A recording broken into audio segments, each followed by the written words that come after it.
Hello, everyone, and thank you for joining us on today's webinar, Beyond Completions and Compliance, where learning and performance converge. Our presenters today are David Wentworth, Principal Learning Analyst at Brandon Hall Group, and Mike Martin, Head of Customer Experience and Learning at SAP Litmos. I would like to take a moment and extend a thank you to SAP Litmos for sponsoring today's webinar. SAP Litmos solutions are the future of rapidly implemented training for the customer-focused enterprise. The solution combines a powerful LMS, SAP Litmos Training, with a robust course library, SAP Litmos Training content. It enables targeted learning, boosts employee experience and loyalty, and protects the brand by keeping the organization compliant. By engaging learners right in the flow of work, SAP Litmos solutions empower personnel with knowledge that drives a better customer experience, improving KPIs across the enterprise. Now, for those of you that aren't familiar with Brandon Hall Group, we are a research and analyst firm that empowers excellence in organizations around the world through our research and tools. A quick mention that we have several certification programs currently open for enrollment, as well as our Spring Excellence Awards program. So please be sure to visit our website for more information. Your participation in our surveys is one of the most crucial components of our research. So if you see any surveys on our schedule that you would like to participate in, it's always greatly appreciated. All participants do receive a piece of complimentary research once the results have been analyzed. And you can always visit our main website, brandonhall.com, and click on Open Surveys for the latest list. And last but certainly not least, we ask that you join in on the discussion with our presenters today. Please write in your questions and comments using your control panel. Dave and Mike will be keeping an eye on those throughout the presentation, and will highlight them throughout. And those that we don't get to during the presentation will be answered during Q&A. And without any further delay, I'll turn it over to Dave so we can dive right in. Great. Thanks, Melissa, and welcome, everybody. Happy to be here again with Mike joining me on this presentation. And of course, Mike and I both do thoroughly enjoy getting the questions from the group. That is the truth. We like to answer the questions, so please feel free to use that question box and get in on the conversation between the two of us. Helps keep us from going too far down the rabbit hole between the things that we like to talk about. So please use that box, and we'll try to keep an eye on those questions as they come in. So yeah, we're going to talk a little bit today about this idea of elevating the way we think about learning for most organizations. I've been with Brandon Hall Group now for 10 years, and I've been watching this change very, very, very slowly. Organizations are still very much focused on completions and compliance when it comes to what they're trying to accomplish with their learning programs. And so, over the years, we here at Brandon Hall Group have developed this sort of learning performance convergence model, which we're going to walk through today, that gives a different mindset for thinking about learning rather than looking at those sort of less strategic outcomes and trying to think about how do we tie learning to business outcomes, and then how do we create a blend of learning that matches those outcomes, and then how do we measure whether or not things are working. And this is something that I know Mike and I have talked about a lot in the past, so we're really looking forward to digging in here and getting into it and answering questions that folks might have on the subject. So without any further ado, Mike, let's just jump right in and take a look at this model, which some of you may have seen this before. Great. We've used it here at Brandon Hall Group, and but we're going to pick this apart a little bit and try to get at some of the different elements. But what this does is it walks through sort of start to finish, right? It's starting out at the big picture, the big performance outcomes. And in the model, of course, these four here are very generic, very big picture. Those could be the business performance outcomes that your particular organization is after, or there could be something else. But the idea is to start big. What is it that the business is trying to do? And then how do we align the learning performance outcomes, the skills and competencies that people need to have and display and demonstrate to impact those outcomes? And then what are the things within learning that we need to do, right, that will drive those performance outcomes? And then that's when you start to be able to think about how do we put this together? What's the mix? What kind of modalities, what kind of experiences do we need to use to get at those outcomes? And then we start to iterate, put that out, see if it works. And then we start to measure backwards, right, to find out, are these things working? Are we actually headed in the right direction? And before we start to pick this apart, Mike, I just wanted to bring you in and say, hey to everybody, and then any sort of thoughts about the model before we start to pull it apart a little bit. Yeah, thank you. I appreciate you bringing me into this for sure. And Deborah, Nicholas, Joyce, and Terry, welcome. I think we have 4 people in the room, so it's going to be a nice fireside chat today. It looks like that's what I see on the attendees list. So excited to be here. I've been in the corporate learning space for 15 plus years now, and looking at this, it's nice to be able to put some bookends around learning, because what I've noticed is that most of the time, leadership, whomever comes to us as the learning folks and say, we need this. We need a training. And what I love about this is that it breaks it out and says, okay, well, what's the why behind that? We know that we can't just jump right into the doing part, but what's the why behind it and what does it connect to? So for me, I think that this really starts to outline in a really succinct way how we can connect all of the dots. And it's great. For the one that I would add, though, David, to the business performance outcomes, especially in our current climate, would be, employee retention would be one of those. I think that should be a business outcome as well, right? If you think about some of the things that you're trying to accomplish is keeping folks around, and that's through opportunities around leadership and growth and reskilling, upskilling, all of that. So as I was reading through the slides and really getting my head dialed into this, I was thinking that's definitely a fifth aspect or piece that could be added to that a lot of folks, I think, on the line or beyond, and we're going to watch this later, would agree with, that we need to be focusing learning objectives on that as well. Oh, yeah, completely. And it's something that we've been talking about with different companies, that this idea of, the great resignation, this idea that, there's so much voluntary turnover at the moment. And the things that we're talking about, doing this the right way, does 2 things, right? One, like you're talking about, Mike, is it helps keep people engaged with the organization because you're developing them, they're growing, so they're more likely to stay because they see a path forward. But at the same time, you're also better able to close any skills gaps that are created when people do leave, which is going to happen. And so you're trying to attack the problem from both directions. And L&D is going to be a really big player in mitigating any sort of negative outcomes that might come from this sort of turmoil that's coming with a lot of this turnover, for sure. Exactly. And then looking at those buckets, right? That if you're just real quick, if you're looking at those buckets, if you add that one in there, it is a catch-all too for a lot of the things that I like are the soft skill things. I like the leadership, the communication, the things that make me better at just being in public with people and working in an environment that's collaborative. It's not just, maybe it doesn't go exactly to revenue growth or profit increase or something to that effect, but that bucket can catch that, and then we can sell that to leadership, right? So they say, okay, I see that that's going towards employee retention. And now the folks that aren't just so touchy-feely like me, like that idea of just the soft skill stuff, they have something hard now they can look at and go, okay, that goes to keeping people around. I'll fund it. I'll support it. That's something that I've noticed in my career. Yeah.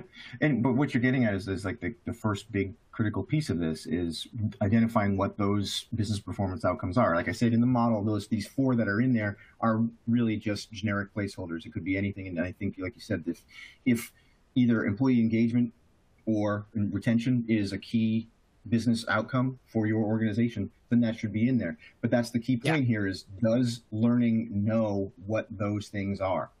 And if they don't, how do they find out, and how do they get all on the same page? And that's what's really critical, is finding out what those things are. And it sounds crazy when you say it out loud, but we see it time and time again in organizations that L&D leaders don't necessarily know what these things are. They don't know what is actually driving the business and what they're after. They're sort of getting, as Mike described, that sort of, they find out about it when the business comes knocking and says, hey, build me this. And they have to sort of extrapolate out that, oh, yeah, I guess this means we're doing it for this reason, without seeing the reason why. So this is what we're trying to do, is draw that line of sight. Dale's asking a question about the model. Let me just show you real quick. The colors, they don't necessarily correlate. The 70-20-10 ratio isn't, those are just to differentiate the different mixes, what they're saying in that particular construction. And we'll get into the blend in a little bit, but it's more about, it can be any blend that you can imagine. It could be 100% formal learning. What matters is, are you serving the outcomes that you're after and the audience that you're delivering to, right? So it doesn't have to follow any one thing, but by following this process, you'll come to a place where you're better prepared to create a blend that makes the most sense for the thing that you're after. So yeah, don't think that revenue growth has to be a 70-20-10 split here if you're looking at the colors alone. But it's just an awareness, right? Like a filter to which you can look at that and say, all right, what do I need in that moment? I think that's probably on a bigger note. Like if you're just doing that piece, you're winning, right? If you get into the minutia of it, that's great too. But if you're just even filtering it through that, saying, all right, do I even know how much of what I'm delivering is experiential versus formal versus informal? I think even just starting there as a first step for the folks in attendance today is a really great thing to do. Say, all right, let me just do an assessment and understand where we are now and where we want to be. Exactly. And I think one of the key elements, it's one thing to build this model and just say, okay, just go step by step by step. But the reality is the magic is sort of here. This idea of, okay, let's say you've got that relationship with business leaders and you have a good understanding of what the business performance outcomes are. Are you able to translate those into talent outcomes, the skills and competencies that people should have in order for those business outcomes to happen? So does the business know what those are? Do you know what those are? Are you speaking the same language? Are we able to translate that so you can take the next step to, this is what the business needs to do. Here's what people need to do for the business to do those things, and sort of be able to have that conversation. Great. Yeah. And then from there, you're into, okay, I've recognized what the skills and competencies are that are going to drive these business outcomes. What are the things from a learning program perspective? What are the things that somebody should be able to do or know when they've taken in some learning, whether it's a program or a course or some micro learning or whatever it happens to be? What is it that they should be able to know and do that demonstrate that they have acquired that skill or they have that competency, and being able to identify that. And again, what's happening is you go from, say, a big business objective, which could be, there's one thing. There are probably several talent objectives, several skills and competencies that feed into that. And then there are probably several things from a learning perspective that feed into each skill and competency that you're trying to just figure out. So it's a kind of a model that works in that direction. And then from there, we start to talk about, okay, now we know what people should be able to do or know or demonstrate that they know at the end of a learning program. How do we build a program directed specifically at that? And that's where it's sort of that black box of learning construction. We understand that this is my perspective, the 70-20-10 model. We understand the idea behind that. Most of what people learn is experiential, and then it's informal, and very little is formalized. But the reality is, corporate L&D teams, you have to spend a lot of time creating formal learning because it takes time to create, whereas a lot of the experiential learning is sort of happening on its own. The key is to not get wrapped up in these numbers where I have to do 70-20-10. Right. It's more about understanding that this is how learning is occurring. How do we facilitate that in the best way possible, especially within service? Again, keeping in mind the variables for each program is, what are those outcomes? Who is the audience? And what's the sort of time frame that we're working in? But I think, Mike, you spend a lot of time with clients, and especially talking about, and this is what you guys do, is that, that creation of the learning experience. Talk a little bit about that construction scenario. Yeah, for us, obviously those three things are all super important. We offer one of the big ones, which is the LMS, right? So people can come in and grab that, whatever they need, right when they need it. But also it integrates with the live instructor-led type live webinars and workshops and such. But I mean, following the model, we're looking at it. And the only thing we can't really do is that experiential side, right? That's going to be on the side of, like for us specifically, on the side of the company itself, to be able to go out and start doing some of this stuff. Like if it's a tire company and they're changing tires or something, they can come in and learn about it in the LMS or learn about it on a webinar or whatever it might be. But for a skill like that, they're going to have to go out into the bays and actually start doing it with some feedback loops and that type of coaching and those types of things. But what we want to do is just create the opportunity and the environment for people to succeed. I think that's the big thing, is that you look at it, you say, all right, we want to make sure our bases are covered. Do people have an opportunity, or does it exist for them to simply go and grab what they need when they need it? Does it exist that we have experiential opportunities for people to get coaching and direct feedback? right? Does it exist that there's informal time where water cooler talk, like, oh yeah, this is here. Let me just show you real quick, or those types of things that happen in a setting when people are together. We're doing all of those things, I think. But again, the idea behind the different structure, 70, 20, 10, I don't think that's as important in my mind as it is just understanding that there's a time and a place for different types of learning, right? Like I'm not going to teach somebody about changing a tire online and think that's going to be great. Yay, they got it. No, I think that it's going to be a very experiential thing. Go out, watch here's how you do it. Now you try. Oh, yep. Now actually do the lugs first, or put the tire down. Or I think that we just have to be thinking along those lines. Yeah. And knowing, taking the idea that experiential learning is the kind of learning that just sort of happens, right? There's that observation, learning by doing, trial and error, but not completely abdicating our responsibility to that kind of learning. As much as we can, from a learning professional and a technology standpoint, facilitate that, create those opportunities, like Mike said, and be able to track and measure what's going on in those, the better. Yeah. So, it's the kind of learning that's happening whether you're involved or not. And so getting involved in that kind of learning is only going to help from an organizational perspective. So very important to think about that. And Robert brings up a good point here. I think identifying the criticality of each skill to help guide people on how to work through the skill development is an important step. Question mark, I think, exclamation point. You're exactly right. How it affects. I mean, at the end of the day, that's the thing, right? We're not just training to train. Greg, it's great that you know something, but that has to be converted into, as David's talking about, a behavior, which becomes an action, which becomes a result. And that's the stuff that of value, right? We're trying to go further back in the sequence, though, so that we don't just jump right to the result. But I think you're right on with that. And just quickly, a couple other questions. Sue, yes, Litmos LMS does integrate directly with Salesforce. We actually are one of the only that has a direct connector with them. So if you want to talk more about that, we certainly may. So don't mean to interrupt you, David. Just trying to catch up on some of the questions here as we go along. That's the goal. We want to make sure we're talking to everybody. And, Sean's asking, what do the FI&E stand for here? It's formal, informal, experiential. The breakdown of that 70-20-10 model, the kinds of learning that you want to put into your programs. Again, as Mike and I were saying, it's really isn't any specific formula other than what's going to deliver the kind of results that you want. And that's the thing about that model. If you see, the idea is there's just an iterative process where you might come up with a learning scenario that you put together for this particular outcome that you're after, and maybe it isn't delivering the results you want right away. Then you can adapt and change that to better fit the needs as you go forward, rather than waiting to see, a year from now whether those business outcomes are happening. If you're following down to those learning outcomes, if that's not happening, right away that you need to start to make some changes. So let's talk a little bit about this. Again, I think we've kind of walked through this first part of the model, but it's important for me to show you sort of where people are, right? This is that current state of where organizations happen to be in this journey.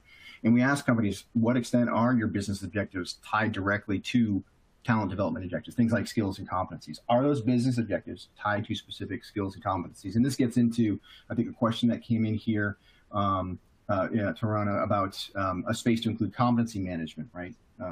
Saying that they believe that competencies act as a bridge between business, learning, and performance. Exactly, and this is that element, right? The talent development objectives, those skills and competencies. But if you look, 38% of companies give themselves a 4 or a 5 on this alignment, saying that their business objectives are well tied to those skills and competencies. So right out of the gate, you've got this misalignment for those companies that are in the 1, 2s, and 3s, where, I've used this analogy before, but and you don't even have to like golf or play golf to understand. But if you are sitting at a tee and you hit your golf ball, at the very beginning of that hit, if you are a bit of a degree off of center, by the time the ball lands, it is dozens of yards off course.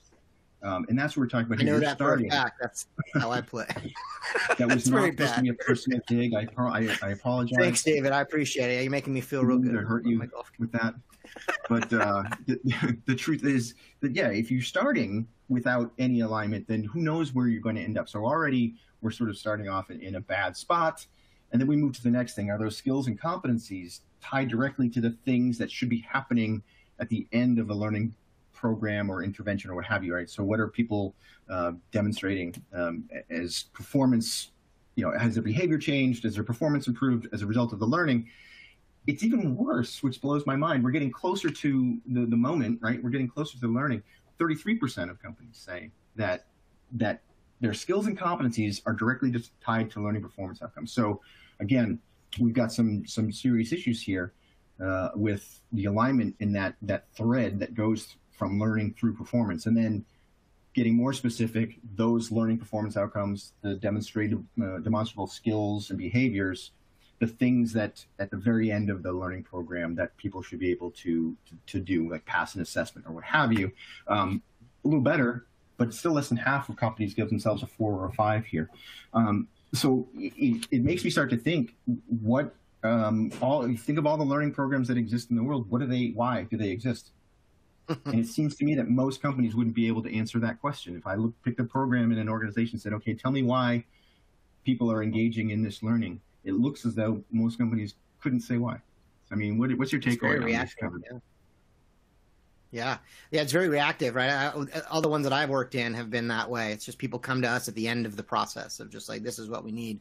But I don't know that the due diligence has been done, right? To look at this stuff. And I'm hoping too that you're challenging yourself out there in the interwebs, that as we're clicking through these slides and David's talking through them, that you're doing a quick self-assessment as to where you are, because you can answer all of these questions for your own business. Say, how close do you think you are tied with these? Because these become the actionable items at the end of a workshop like this, just to take 1 or 2, or just try to figure out, like, what can I do to influence this one metric? Right? Or what is the most important metric that you got today, that you saw that stood out for you, that you could make a real difference, a demonstrable change in the way that you're structured as of now, to make this really mean something, rather than just, oh, that was good information, right? So hopefully you're following along at home and playing the home game here with these things and putting yourself in this model. And listen, both Mike and I fully understand and comprehend that everyone's very busy and it's very challenging to accomplish the day-to-day. And I think that's the biggest challenge that gets in the way of a lot of these big picture strategic things that we like to talk about on these webinars, is that how and when am I going to do this? But the pushback from my side is it's critical to do it. You have to make the time to do it, because in the long term, it's going to make everything else you do that much easier. I mean, think of how hard it is to blindly push out learning and hope for the best, knowing that a large percentage of what you're doing is not engaging your learner, they're not retaining it, it's not having the impact, and yet you're not even sure which ones are having an impact or not. And so you just keep doing the same things. This is going to give you a much more like a laser focus on, this is what works, this is not working, let's do more of this, let's figure out how we drive these things. And so it's one of these critical elements where you need to find the time to stop, lift your head up, and have these strategic conversations with the business and get this stuff done. It's a sunk cost, absolutely. And to Paula's point, you're right. These results are interesting and not surprising. That you're right. It's such a sunk cost. I know from my own personal development, like, and the work that I've done over the last 15, 20 years, stopping and in the beginning moment, and taking the time to go through that. It's not the sexy stuff, if I may, right? Delivering a product is what you get the accolades for, and everybody's like, oh great, look at this product, it's shiny, you delivered it, you're ta-da. That's the piece where you get the rewards, and you're feeling like, not this pre-planning stuff, but that influences absolutely everything. Back to the golf ball and the swing, you're exactly right. That's the stuff that needs to be done, even if it's a sunk cost. It's not the sexiest or the most rewarding. It's some of the most important. So hopefully you take that away from today too, that of stopping and saying, all right, we need to go back to square one and make sure that we're on the right path. Yeah. And now we're going to dig a little into that. We talked a little bit about 70-20-10, the blend of learning and what goes in there. And Joyce has a good question I think we'll touch on here, but we'll answer it directly as we start to go through here. So hang in for that. But, as we talk about constructing the blend of learning that makes the most sense, hopefully most, if not all folks, are familiar with the idea of the Ebbinghaus forgetting curve. So this idea that, and the numbers are a little squishy, but the idea that in a formalized learning environment, in a class or in a course, within a matter of days, about a week, people only retain around 20% of what they were given. So the day of, they can take an assessment, get 100%. Week later, they're back on the job. If you gave them the same thing, they might get a 20%. Give or take, it's open to interpretation, but the idea is that for formalized learning, those sort of event-based learning, retention is not great. And so you think about sort of, if you like to think of learning in terms of ROI, imagine if everything you were doing, you were getting a 20% return on the investment that you made. Like you were losing 80% of what you invested because you're just throwing it all out there. So we ask companies, well, the way that you're approaching learning, however it is that you're doing it for your organization, do you think you're doing a good job in holding off that forgetting curve that people are not using it? And again, very poor numbers. 18% give themselves a 4 or a 5. Yeah. So you think about all these other organizations here, this nearly 80% of companies or more. What do you do? Like, you're okay with the fact that most of the stuff that you're putting out there is not sticking, not being retained, not having an impact. How do we fix that? And I think this is where, you do a lot of thinking here, Mike, I think especially. Well, I'll tell you, one of my, what I'm convinced of right now is that we're moving from a knowledge culture, right, where we have to know everything about everything, to an access type culture where we can find anything at any time at the click of a button and within 20 seconds, 30 seconds. I've said this before, but I think it's important here too. I think about my phone and how many phone numbers I have in there, right? I definitely don't know them all. I just push a little face, and then it dials that person. But I don't need to is the issue, right? Like a lot of times, so getting back to this, I think that we as learning professionals need to take a step back and really say, all right, how much of this do we absolutely need them to know at the drop of a hat? If I called you and you picked up the phone and I asked you the question, you need to answer it immediately right there in the moment. That stuff is great. Let's try to teach that and get them and really hammer that home and go through all the motions. But how much of it is just accessible that you say, you know what, I need you to know it when you need to know it. You need you to be able to pull your phone up or pull up a web browser and Google it, and then there's the answer. Or go to our intranet or whatever it might be and be able to access that on demand. To me, I think that the balance is shifting, right? Back in, the olden days and Plato and Socrates and all of them, they had to use all these memory palaces and all these things to the great orators to remember what they were. But now we've got, teleprompters and things like that are helping us have to not have it be stuck in our heads. We can now access it. So I would say that even from this, it's a matter of stepping back and saying, all right, how much of this stuff do we need to have them really know, and how much of it can we build environments and opportunities for them to be able to access it when they need it? It's a big shift, David. I mean, it's not just, oh, let's do a course and you remember it all, because they won't. But guess what? No. You only need to remember this piece, and then all of this, here's how you access it. I want to teach people how to be the best search engine people in the world, to be able to find what they need, because I think that's even more of an important skill than knowing everything about everything. That's just my soapbox. No, there's a lot of people on that box with you, Mike, I think, and I think, we might be probably the last generation that can think back to having teachers tell us, hey, you're not going to have a calculator in your pocket in real life when we were children. And it turns out I do.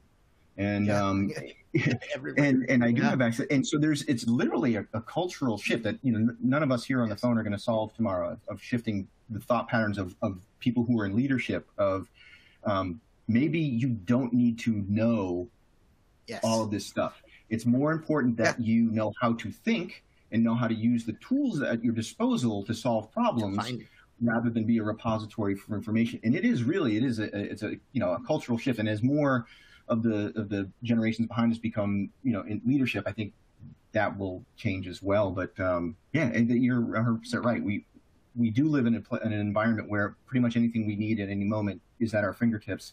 We should be taking advantage of that instead of trying to front load people with everything they would ever need to know, for sure. And that's how I'd answer this question, right? Is just to teach them less, right? So how do you abate for? Yeah, how do you control for that? To say just take out 75% of that stuff, and then teach them how to access that when they need it, rather than having to know it, because they're going to forget it anyway. Yeah, exactly. And we also see to that point. What percentage of your learning, so if you look at all of your learning programs, how much of it is properly blended to meet the needs of the learner? And only 12% of companies say 3/4 or more of their learning is properly blended. If you add it up, you've only got 45% say that more than half of their learning is properly blended. So, then, okay, if you don't think that it's properly blended, then why does it exist the way that it is? Maybe we should think about what is the proper blend. And that's partly because they haven't had the opportunity to think through this process like this, the way we're describing. So it's just been, hey, we know that we have access to this course. We bought it. We have it. Let's serve it up. It's a click-through online course, or we have this in-person or this synchronous classroom that we do, without thinking through, is that right for our learners' current needs for this topic? Right. But just, see here, and I see some really good questions. I know that a lot of great questions. Yeah. In my head, I'm just like, okay, answer that one.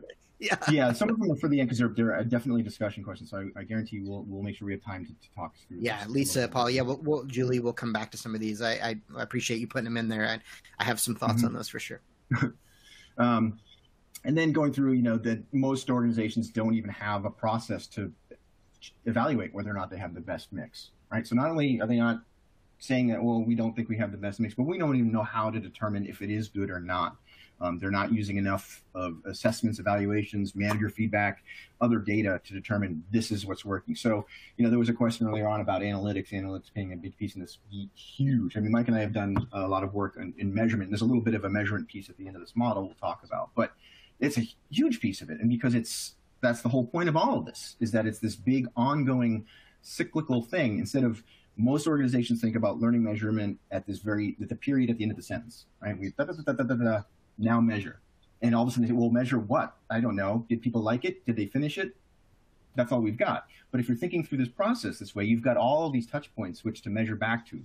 And so analytics becomes a huge part, not only to see if it's successful, if you've got the right blend, the right mix, all of these things. So right. It's trying to solve all of these challenges along the way, for sure. Well, that's the language of leadership too, is analytics, data. That's what I've noticed anyway. So whenever I go in with a feeling as a learning professional, I'm like, oh, this would be great for them. And they're like, show me how that addresses the bottom line, or one of the things that we talked about earlier, right? One of those buckets, either keeping people around or building out a product or learning. So we always have to be thinking about that, right? The analytics. And again, I think all of that, the data is the language of leadership.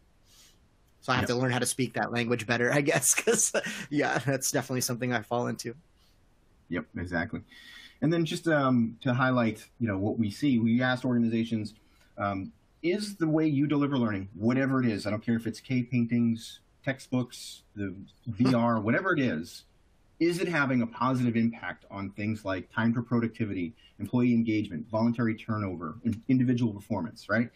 And so we looked at those companies that said, yes, we are having a strong positive impact. Those would be our high impact companies, shown here in this yellowish orange that I'm having a hard time describing. And the others, where they're not having as much of an impact, are below impact in the blue. And you can see this difference, that these high impact companies are far more likely to be using things like video, coaching, informal learning, often or always in their programs than these low impact companies. The correlation is clear. Now, I'm not saying necessarily that these companies overall are successful because of these things, but what they're saying is that those key performance outcomes, learning is having a strong impact, and they're using a lot more of these kinds of tools.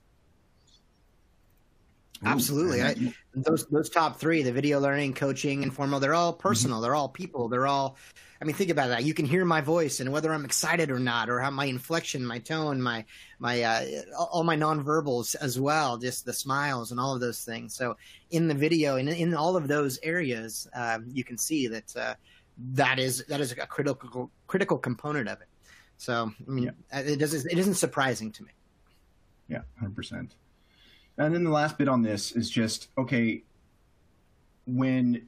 how much of your learning objectives, the things that you want to achieve through your learning programs, when you've defined what those are those tied to a blend of modalities that works, right? And this is no surprise, given everything that we've just seen, that few companies, 26% give themselves a 4 or 5 of saying, we've figured out what works, and so we now have this sort of formula that when we're after this outcome, we create this kind of blend. But because no one's really able to figure out the first parts of it, very few are at this point. But this is sort of like the ultimate goal here, is to be able to do this enough, get familiar enough that you know what works in which situations, and it makes it much easier to create. It becomes almost like a machine learning AI problem, right? If you give me X and I need Y, we need to do this in the middle. But we're clearly not there yet at all. So yeah, you got to do the work. You know, at the beginning, like you said, if you're not doing the work in the front end, then this stuff is really hard to get to. You get this level of maturity right here. I think that in our society, it's tough. Like I'll watch. I love Dwayne Johnson, right? The Rock. You see him, and he's just massive, and he's successful, and all of this. But he does the work, right? We don't see that. We see him on TV, and it's like, oh, he just got there. That's just how he is. But he spends so much time in personal development and doing the work, right? He has a shirt that says "Time to pay the rent," and I'm like, that's exactly right. That a lot of times we don't see that, and the work is what we were talking about earlier, making the connections between here's where we want to be and here's how it attaches to the business objectives. Now let's jump in. But that's the work, right? That's the piece behind the scenes. It isn't the sexy stuff. Yep. All right. So this is what I said before, that the last piece that we want to talk about is the measurement piece. And, Mike and I have done hours on this before. So we'll do sort of a little bit of a condensed thing within the context of our model here. But, one of the things we find is that few companies are actually, this goes back to our original problem, that learning isn't based on anything. We asked what percentage of your learning programs are designed based on specific metrics. And the orange are these high-performing organizations, companies whose key performance indicators are strong and positive year over year versus others. And hypos are more likely to say that their learning programs are based on specific metrics. But overall, very few organizations are saying our programs are based on these things that we can measure. So then you think, okay, so how did it come to be? How does it exist, and how do you know that it works? And this gets into this sort of insular mindset that a lot of L&D teams get. And we, like you said before, you got your head down, you're doing the work every day. It's hard to lift up and look around. So what happens is, hey, we built this program. Because we built it and it exists, we know it's great. By definition, it is good. So all we need to do is get people to take it. And that's our challenge, is get people to complete this. And that becomes the ultimate measure of whether or not you're successful. Hey, 94% of the people that opened this finished it. We win. And that's not the case. We have to have other very specific metrics. What are we trying to achieve here? Indeed. Yeah. I think that's the part for learning that's the toughest. It's just the whole measurement part. I know I've struggled with it, and I'll say that clearly and plainly over my career. I think a lot of learning people would probably thumbs up that. So yeah, that's the piece that's the most difficult, because again, if you don't start from the right place, you're not going to end where you want to be. So I think that's going all the way back and saying, all right, how can we tie this in and get commitment that this makes sense, and then start to make those decisions along the way. All right, and this is what you end up with. Yeah, this is what you end up with, is that less than 30% of companies say that more than half of their learning programs are considered to be successful based on their impact. And what that means is, again, very few companies are using impact on business outcomes as a measure of success for their learning programs. Very, very few. And, when we talk to learning leaders all the time as an advisory firm, and how do we get those strategic conversations with the business? How do we get that seat at the table? Well, this is why you don't get it. You're not bringing the information that they need. And many of the C-suite are willing to accept completion rates as a measurement of learning, because that's all they've ever been given. But if you're able to walk in and say, hey, if you can say X, Y, and Z, this happened, all of a sudden the conversation becomes elevated, and the strategic role of learning in actually driving the business starts to become apparent, and then those conversations become better, and then this whole process becomes a little bit easier. And there was a question earlier, and I think we can talk more about it if you want, but there was a question earlier about having that conversation. How do we get there with business stakeholders? How do we have those conversations? And it's by coming to them with them, like the idea of this model that says, look, if you tell me what you need, I can translate that into goals and outcomes that I can make happen through learning. And that's how you start to have that conversation. So Mike, we're going to... Time's flying by, huh? I love it. There's so many questions I want to make sure we get through, because I know that more will come in as we talk. But, the big takeaways from what we talked about, it's obviously creating that alignment is critical. I mean, every time I look at a list of challenges that L&D faces as far as being effective, I can address each and every one of them to some degree with that alignment, right? How do we engage learners?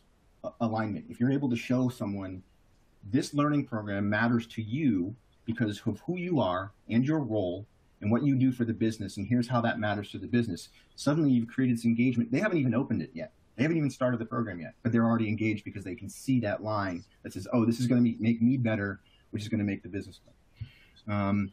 The widening the variety, we saw the impact of that on those organizations that do a wider variety of modalities and tools and technologies. They're having a bigger impact on learning. It just gives you more opportunities to hit learners where they are, what they need, when they need it, rather than this one-size-fits-all. I think we saw a question earlier about how do we break out of that one-size-fits-all mentality.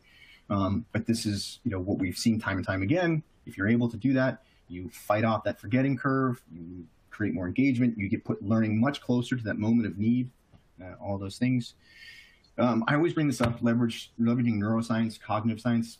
I'm not a scientist. Mike, I don't know your secret history. You might be. But armchair. I like it, but yeah. It's just more about being aware of these concepts that are out there, and you can do as much research as you want, but the idea of just getting inside of how people learn, what makes things stick. We talk about those things like being able to apply and practice critical elements to a lot of these skills we're trying to build. If you just simply show somebody something and say, okay, off you go, they're going to have to practice it sometime. Do you necessarily want them to practice it on the job? I don't know if that's the case. Giving people an opportunity to try that stuff helps. There's a lot of other neuroscience things that we can take in about like spaced learning and how we present things, even what time of day people are going to respond best to certain things like that. And of course, the building engagement, I talked about that from an alignment standpoint, but that what's in it for me, for learners, it's so critical. It sounds like a negative term or phrase, but it's not. That's what everybody wants every day out of their job, essentially. Like, what's in it for me? And it isn't selfish. It's what's going to make me better. How does this help me? Because for a lot of times, when you think about back to the title of the webinar, the completions and compliance, that is not a what's in it for me approach. And that's what learning tends to get looked at like. It's all becomes training, which is something I have to stop doing my job for and do that so I can get back to doing my job. It's a terrible dichotomy. And then we talked a ton about measurement. So, Mike, anything on the takeaways before we start picking through some of these questions? I just say on the engagement side that it's so critical, of course, to get the person to understand, like, how can I immediately apply this, and why should I take some time out of my day? The best resource that we have, or the most important resource is time, right? Everybody has the exact same amount of it, and I take that to do this training or do this learning event or whatever it might be. We need to be building that, but beyond that, I think building it into the leadership and into the culture as well, right? Into the managers, because I don't know about you, but we all take direction from the people who are leaders, that we look up to, that are the ones that are helping us guide our work for the day or the week, the month, whatever it might be. And if I, as the leader, am putting out there my belief that all of this is worthless and you're not going to get anything out of it, but you have to do it, everyone who reports to me is gonna follow the same lead. They really are. We're creatures of habit. We're creatures of modeling. We're going to model that of which is important to them is going to be important to us. And I think we need to realize that. So a lot of your questions, as I'm looking through here, how would you make a learning needs assessment better for the business? And from an engagement perspective, how do you move compliance to professional development? A lot of these things is just about creating that culture beyond just the doing, that culture of, does my manager think it's important? Do they ask me about it? Do they care at all that I finished it, right? Honestly, do they check in with me or anything to that effect? And yeah. I think that those are kinds of things that I'd love to dive into in the next 15 minutes. But the last one on the takeaway, the measurement, again, yeah. I love the saying that, not everything that's measured matters, and not everything that matters can be measured. And I think that there's a piece of that rings true for me as a learning professional, because some things I just know inherently are good for them and that they're going to get a lot out of. It's really tough to measure, right? But I still think we have to do the work, right? But we just have to be focused more on that measurement piece than we are. Because I'm a very, very much a feelings type guy. If you haven't figured that out already, less of the data, but I have to flex into that style to make sure that it's being seen for what it needs to be in the business by other professionals in the business that don't maybe feel the way I do about the learning and development piece of the business. So, yeah. I mean, that's my soapbox again. You mentioned that that's the webinar platform. It's a soapbox. Yeah. You didn't have to get up there. You were already on here when we started. You're here. You have to listen to me. But that idea of, moving from compliance to professional development, even compliance training, when you think about what goes in there is still a what's in it for me to all of it. There's a business need for this to exist. It isn't simply because someone said you had to do it. It's about, it's important to us to be a safe place to work because X, Y, Z. It's important for us not to run afoul of the law because X, Y, Z. Putting into these terms that it isn't just, hey, do this or else. It's, this is why this matters to us. And showing from leadership this buy-in that learning and development is important to us, like demonstrating that this is important to us, so it should be important to you. I think that's a critical piece. You're right on, David. I mean, just to touch on that, if you don't mind, just real quick, because I think I have a little story for you. I think it'd be great on that note, is that the thing that you kept saying is because XYZ, and we do a bad job of doing that piece, like explaining it to them, giving them the backstory of what's going on. I'll give you an example. The other day, I had a rock chip in my window, and it broke my window, and I had to go get it fixed. And when I called the place, they said, okay, when you bring it in with a full tank of gas. And I'm thinking, why in the world would I bring it in with a full tank of gas? You're going to drive it to Sacramento or San Francisco? I was like, you don't need that. That doesn't make any sense to me. So I didn't. Took it in there on a half tank, and they said to me, well, I guess we can still work with this. What happens with the full tank is that it balances out the truck bed, right? And it balances out, and as we're putting the window in, everything's nice and level, and there's no lifts on either side. And I'm like, I felt like an idiot because I'm like, if you just would have told me that and just taken the 2 extra seconds to be like, this is why you need to bring it in with the full tank of gas, I'd have been like, oh, that makes total sense. I will completely do that for you. But they missed that. And then what does my brain do? It makes up all sorts of stuff about, well, what are they going to do with it? And why do they need that? And I'm not going to go out of my way to bring it in because it doesn't make any sense to me when 10 more seconds of description could have changed my complete belief and got me to where I needed to be. And I use that and I think about that as a learning moment for me because I'm thinking, oh, man, right? It's like, how much of that are we doing of explaining the why and just saying, here's why this is important, right? It's not just because you have to do it. This is the why part. And I think that's a missing piece, too, in a lot of what we do. I mean, if anybody on the line is a parent, how much easier is it to say because I said so than try to explain why something is? But what are the long-term ramifications if you're just constantly saying because I said so versus explaining how things work, right? It's the same concept. I think you're 100% right about that. That story is perfect. Let's see. I'm looking through some of the questions. So she was asking about specific behavioral and performance measurements. Do we recommend? Whenever I get a question like this, I tend to give almost a non-answer, unfortunately, which is it really matters what's important to you as an organization. That's kind of the point of this whole exercise is taking that model and figuring out what works for you. There isn't necessarily a formula that's universally applicable. I think, there's some general things like time to performance. That's something that's or optimal performance or productivity, whatever that measurement is, if for your organization that says somebody needs to be able to do these things or be able to perform this job in this amount of time. Okay, there's that measurement. But it's really about, again, finding out what's important to the organization. Are those things that are demonstrable and measurable? Can a manager observe that these things are happening? I think a good example is sales techniques. Organizations go through this a lot where they think, hey, we need to shake things up. We're going to try a new approach to sales, bring all the salespeople for sales training. They can take the training and they can pass the assessment or whatever it is when the training's over. But if folks know how some salespeople are, a lot of them will go back to what works for them or has worked for them in the past. So is somebody observing whether or not they're actually using these new behaviors, these new approaches, and those are things that can be measured. But it's unfortunately there isn't some golden list out there that says measure these 6 things that show if you're fine. Be nice and easy if it were, but true enough. So you talked about the. I just want to recognize Robert real quick. Robert, on when I learned to fly in the Air Force, on the first day we had a stack of books taller than us when we sat down.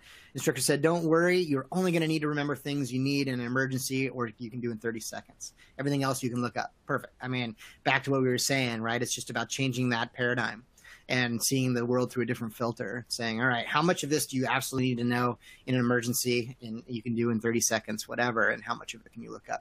And I think that's a big change for a lot of folks. And hopefully it's getting your wheels cranking a little bit out there if you're not already thinking this way of saying, okay, how much of this do we really need them to commit to memory? Because they're not going to, or if they don't use it, they're absolutely going to lose it. And how can we make it easier for them to find it, that just in time, just in place when they do? So I just wanted to recognize Robert on that. I really like that comment. Great. Here's one actually, Mike, that you might have some experience with, just thinking through some of your customer interactions, but an example of a blended compliance course that's, an example of a blended program, something that's compliance related? Do you have anything that you can? Yeah, a lot of times. Yeah, a lot of times with that, we'll do cohort type things, right? We'll have peer-to-peer where they'll do some online training and learn about it. Then they'll have conversations about it. Bring in those instances, you could bring in use cases or scenarios and have them work through that. So, okay, here's a scenario. I walked into the building. I dropped a little USB stick on there, and somebody found it. What do you do? You can work through those things more from that standpoint. But I'd also say, I was reading that earlier, and I was thinking, well, and maybe this is a sacrilegious what I'm going to say, right? Maybe it's like, uh-oh, Mike, yeah, and I might get in trouble. But I think some of the compliance stuff is just compliance stuff. I mean, in my mind, sometimes when we try to really foof it up, and make it all like, I'm just like, some of it you just do need to get through. Honestly, if the expectation is set as like, hey, look, this one course is really important, and we're not gonna go crazy trying to make it super fun, and you just need to really understand these things. But to the point earlier, I think that we can shorten those ones up by saying this is really the base or the body of knowledge that we need you to remember and commit to memory and know by heart, and then all of this other stuff we're going to show you how to access when you need it, right? But stuff like security, I think I need to know that. I need to know what to do when I find, like for phishing scams or whatnot, some of those compliance things. I think it's a lot about setting expectations. People go in and be like, I want to be entertained. Well, this isn't one of those things that maybe should be. That's just my take. I don't know. Blow me up, whatever. But some things I don't think you need to gamify, and you just need to set an expectation that this is serious and you need to do it, and it's going to be delivered that way. It's like, okay, not all of it, and maybe shorter versions of it. There are ways to make it easier on them, but some of it you just really need to, I don't know, crunch it. Yeah. I mean, that gets to a couple of the questions. Actually, there's like a couple questions I just saw that get to that. This idea that what about workers who can't necessarily search when they need something, say in a fast food environment where you're in the restaurant you're working, or similar, the idea of like Lisa was mentioning security training. It's like, well, should we focus on critical thinking, or shouldn't they aren't there certain things they need to know? Yes, 100%. What we're saying is it isn't all or nothing, right? It isn't all up front or all searchable. It's what makes the most sense for the skill, the competency that you're after. There are certain things that, okay, yes, you are going to need to know this much of this stuff in your head as you're doing the job. The rest of it, we can, do that way. It really depends on the outcome. So it isn't, like I said, one size fits all. That's what we're trying to get away from. But then there are also ways around this. A lot of fast food chains are using all kinds of different technology, whether it's right on the POS machine, or there's shared tablets that show, here's what's new, here's how to do it. I've seen examples, like Taco Bell, they put out something new, like I think it's every 3 months, there's some new product, and people have to learn how to put that thing together, and there's all kinds of tools they have in the stores to help keep up with everything. It isn't one size fits all. It's meeting the needs of that specific outcome for sure. And remember, in that specific situation for like fast food, for instance, you already have the best technology in the world at your fingertips. You don't have to spend another dime, and that's each other, right? Honestly, I don't need to go to a computer to look something up when I can turn to my neighbor who's been there for 6 years and say, hey, can you help me with this? And as long as the culture supports that, right? If the culture is one where people can talk to each other and they feel comfortable asking for help, that's the issue, right? Is a lot of times what I find is I say, yeah, just ask each other. Like, we can't do that. That makes me look like I don't know what I'm doing, and then people judge me and da-da-da. But if the culture is sound, then you already have what you need there. You don't need a computer screen. You don't need a tablet or to be able to access. Just talk to your coworker, somebody who's been around for a while, and ask for help. That's that informal learning, and that's that social piece that I think is super critical in that type of environment. So don't think technology is just things with transistors and microchips and stuff. Technology is each other as well. I think you should look at it that way. Very good point. I would agree.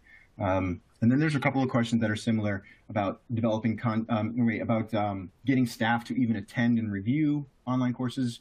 Not to mention retain, as well as incentivize those who are not naturally curious to partake. Right. So you're when you get into this gray area of it's not compliance anymore. This isn't training that said you have to take this. Which, listen, there's always going to be compliance training. All these things that we're talking about can apply still to a mandatory piece of training. But if you're not going to make something mandatory, then you have to figure out, okay, is there a threshold of it's okay if not everybody takes it, or who needs to take it, and how do we get them to do it? And I think I touched on it a little bit with those engagement elements that are outside of the course, right? There's a lot of focus on what the material looks like. Is the video interesting? The good colors and buttons in the right place? Those kind of things. Yes, those are important for engagement, but you got to get people in there in the first place. And it's all about that. What's in it for me? What's the alignment? What's the relevancy to this? Or do you have a mechanism in place that prevents me from being shown stuff I don't need or I've already done? There really isn't enough said about the effect of people constantly getting fed redundant training, because then they start to look at all training opportunities like that. So being able to give people what they want and create that incentive from an engagement standpoint, I think is critical. I don't know what you might want to share, if there's anything else on that.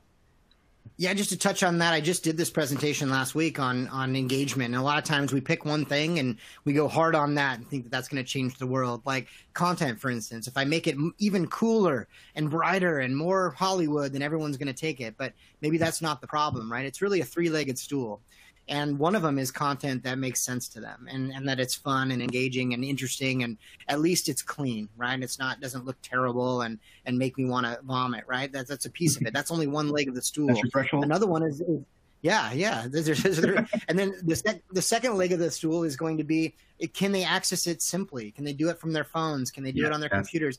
Does it take a lot to get in there? I mean, 8 different passwords and failures, and does it work, right? So if that happened, like Litmos is super simple, and that's what people love about it. They can jump into it, they single sign on, and they're already in, and they're 2 clicks, they're taking a course. So that's the second leg. So that might be one of the issues. And the third is, do people support it? Does leadership support it? Do the managers think it's cool? Do they talk about it? Do they ask you about it? That has to be a big component of it, because so many times when people say, Mike, they're not engaging and people aren't doing the training, the first thing I'll ask is, like, do they have time to do it? Does leadership think it's important? Do they ask about it? And then when they go no, I'm like, you got to start there then. You can go and build the best training in the world, make it easy to access, but if it's not seen as important by their leadership, then they're not going to see it as important either. Right. So you might be trying to solve the wrong problem by doing all of these things, right? Of like, oh, let's build the best LMS and let's build the best content. But if you don't have that support, you're still going to see it fail. The stool is going to fall over. Same thing as if you have the best support and the best LMS, but the content's crap. Same thing. It's like a restaurant. They're not going to come back and eat the food. I had a great experience, but the food was terrible. It came so fast, right? And there was so much of it. yeah, but it was terrible, right? Or the food was great, and people were talking about it, but when I showed up, they messed up my credit card, and the line was super long, and there was nowhere for me to sit, and it was hard for me just to be there. I'm not going to go back. So these 3 things you have to keep in mind. In totality, it's not just one thing. Don't just change one. You have to make sure that you're controlling for all of those things. Yeah. And what you're talking about gets to one of the other questions, or actually sort of observations that was shared by Joyce about difference between generations sometimes, boomers, Gen Z, millennials, and how they digest content. Any tips to cater to any age groups? So there's a lot in there, and it's it's not the same everywhere. So you might be, if you're talking about, like, say, a tech firm, there might be multiple generations, but everybody's sort of got the same digital appetite versus maybe some other organization. So it really depends on your organization and your culture. And there's a couple things there. First, all the things that Mike was just talking about, right? The more that you can reduce friction, right? So that seamlessly I can get this thing when I need it. You can address the issues for any generation, right? Everybody wants less friction. The more we can make learning become a tool that helps me do my job better, rather than some separate external thing that takes away from my job, the better. We find that. And, the other thing is, I think we got to be careful not to make too much of generational differences. I think whenever I'm in when I think back years ago when I used to go to live events, you look in the audience, you have people from all different generations, but if you ask who in the audience has a smartphone in their pocket, every hand goes up. So everybody wants the same things. They want easy access, they want relevancy, they want contextualization. So conceptually, all these things apply. It's really about understanding your audience, knowing your learners, and that's where that whole learner feedback loop comes in. If you get a lot of feedback that says this doesn't work because of X, maybe address that. But I don't think there's anything specific generationally that applies here. I don't know what your thoughts are on that, Mike. Yeah, I agree. We're all at the very root of it, right? The very base of it. We all want the same things, and it's about simplicity. It's about making sure that we're getting it. We're speaking their language. Maybe we use more text-based stuff, like texting with the newer generation. But I think that's everybody's kind of in the same when it comes to the base stuff. So. Wow, we're out of time, man. That flew by. But I do want to say that if anybody wants to continue any of these conversations, I know we didn't get to some of the questions. I'd be happy. I mean, mike.martin@sap.com, or hit me up, be my friend on LinkedIn. I'd love to continue some of these conversations personally. I know David would probably as well, because we're all colleagues, all in this together. And I don't know it all, and neither do you. And maybe together we can learn, at least know more than we did at the beginning of the day. I appreciate hanging out. David, thanks for bringing me along today. And, it's been fun working with you. Yeah, always a good time. Thank you, Mike, so much for sharing your thoughts. And, of course, thanks to SAP Litmos for giving us the time and your time as well. So, and, of course, thanks to everybody for participating. Yeah. And great questions and interactivity. So thank you, everybody, for participating. We really appreciate it. All right. Cheers, everybody. Thanks. Have a great rest of the day.